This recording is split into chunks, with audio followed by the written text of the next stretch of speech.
మీకు ఎట్లా అనిపిస్తుంది? బానే ఏ విధంగా బాగుందంటారు? అంటే మహిళలకు పెట్టినవి కొన్ని బాగానే అందరికి అన్ని నచ్చినవి ఉండవు కదా, కొంతమందికి కొన్ని నచ్చుతాయి, కొంతమందికి కొన్ని నచ్చుతాయి. అంటే ఉచిత పథకాలు ఇస్తున్నాడు కదా, ఉచిత పథకాల వల్ల ఉపయోగం ఉందంటారా లేదంటారా? ఉండేటోళ్ళకి ఉంటుంది, జాబులు చేసే వాళ్ళకి, ఇంట్లో ఉండే వాళ్ళకి, కుట్టిగా తిరిగే వాళ్ళకి లేదనుకుంటే జాబులు చేసే వాళ్ళు ఉంటారు కదా, లేని వాళ్ళు ఉంటారు కదా, వాళ్ళకి ఉపయోగపడుతుంది కదా. ఉమ్. అన్ని అందరికి ఉపయోగపడాలని ఏమి ఉండదు కదా. ఉమ్. అంటే ఇప్పుడు ఈయన ఇచ్చిన దాంట్లో కూడా నిన్న సంవత్సరం గడిచింది అని చెప్పేసి తెలంగాణ తల్లిది విగ్రహం అనేది మన సెక్రటరియట్ లో పెట్టడం జరిగింది కదా. దాంట్లో ఆమెని చాలా వరకు రూపురేఖలు మార్చేశారు అని టిఆర్ఎస్ పార్టీ వాళ్ళు చెప్తున్నారు. మరి మీకు అలా అనిపించిందా?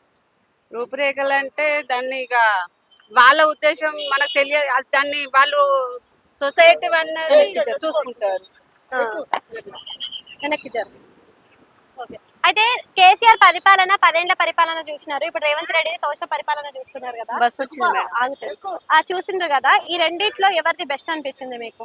ఎవరు చేసిందంటే ఒకరు చేసింది ఒకరు బెస్ట్ అని కాదు, ఎవరికి నచ్చింది వాళ్ళకి బెస్ట్ అని కాదు. మన పని మన కష్టం చేసుకుంది, ఎవరు బతుకం ఒకరి పాలన కోసం మనం ఆధారపడితే బాగుపడతాం. మన కష్టం మనం చేసుకొని బతకాలి. Thank you.